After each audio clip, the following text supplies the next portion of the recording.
Welcome my dear viewer. আজ আমাদের ক্লাসে প্যারাগ্রাফ রাইটিংয়ের উপর একটি খুবই গুরুত্বপূর্ণ টপিক। ক্লাস 5 থেকে ক্লাস 12 যে কোনো পরীক্ষার জন্য এটি খুবই গুরুত্বপূর্ণ।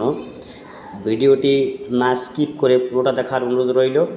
আজকের প্যারাগ্রাফ রাইটিং রতন টাটা। দেখো, Ratan Tata. Okay, Ratan Tata was one of the greatest industrialist and philanthropist in India। তাহলে এর মানে কি? রতন টাটা ছিলেন ভারতবর্ষের অন্যতম একজন ইন্ডাস্ট্রিয়ালিস্ট মানে শিল্পপতি এবং ফিলান্থ্রপিস্ট মানে হচ্ছে একজন বিশ্বপ্রেমিক বা মানবপ্রেমিক।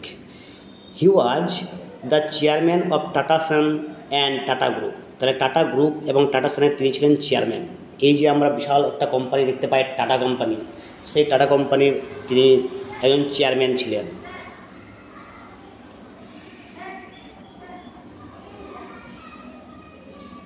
He was born on 28 December 1937। তিনি জন্মগ্রহণ করেছিলেন 28 ডিসেম্বর 1937 সালে।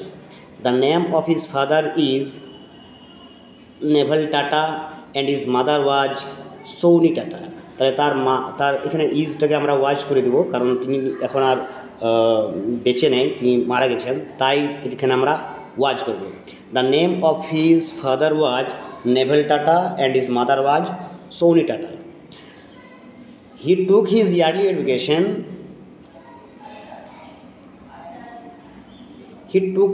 Education at Companion School and Cathedral and John Cannon School in Mumbai। তাহলে তার এই যে প্রথম শিক্ষা শুরু হয়েছিলেন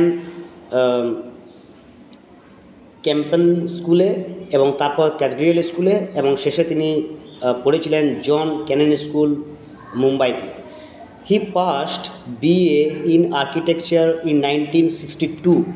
তাহলে তিনি বিএস পাস করেছিলেন, কিসে পাস করেছিলেন? আর্কিটেকচার মানে হচ্ছে স্থাপত্যবিদ্যায় তিনি পাস করেছিলেন 1962 সালে। কোথা থেকে?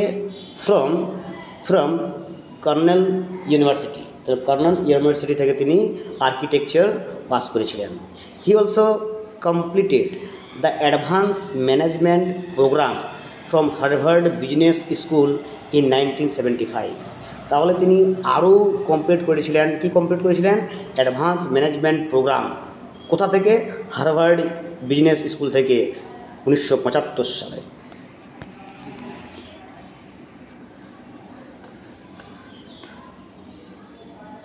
হি led the Tata groups acquisition of Tetley tea in 2000।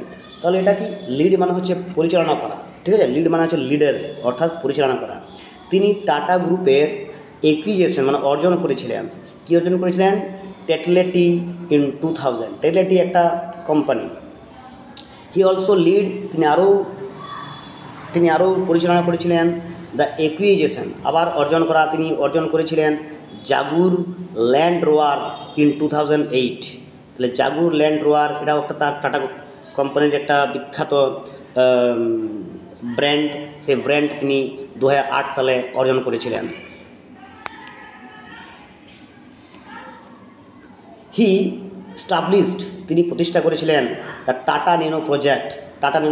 এটা তিনি পশ্চিমবঙ্গের সিঙ্গুরে তিনি এই প্রজেক্টটা স্টাবলিশ করতে চেয়েছিলেন, কিন্তু পশ্চিমবঙ্গে নানা বাধার কারণে এই টাটা ন্যানো প্রজেক্টটা তিনি গুজরাটে শিফট করতে বাধ্য হয়। He establish the Tata Nano project in 2008। কেন? তার এমিং বলতে তার লক্ষ্য ছিল to produce an affordable car for the Indian middle class. Affordable মানে সাশ্রয়ী মূল্যের। তার লক্ষ্য ছিল যে সাশ্রয়ী মূল্যের কার, টাটা ন্যানো কার, যাতে প্রত্যেকটি ইন্ডিয়ান মিডিল ক্লাস ফ্যামিলি কিনতে পারে, চালাতে পারে। তার জন্য তিনি টাটা ন্যানো প্রজেক্টটি প্রতিষ্ঠা করেছিলেন। He received the Padma Bhushan in তিনি পদ্মভূষণ পুরস্কার পেয়েছিলেন 2000 সালে, এবং হি was also awarded the Padma Vibhushan in 2008, এবং 2008 সালে তিনি পদ্মবিভূষণ, যেটা হচ্ছে ভারতবর্ষের সেকেন্ড সিভিলিয়ান অ্যাওয়ার্ড, তিনি 2008 সালে অর্জন করেছিলেন। হি ডেড অন ডিসেম্বর 9, তিনি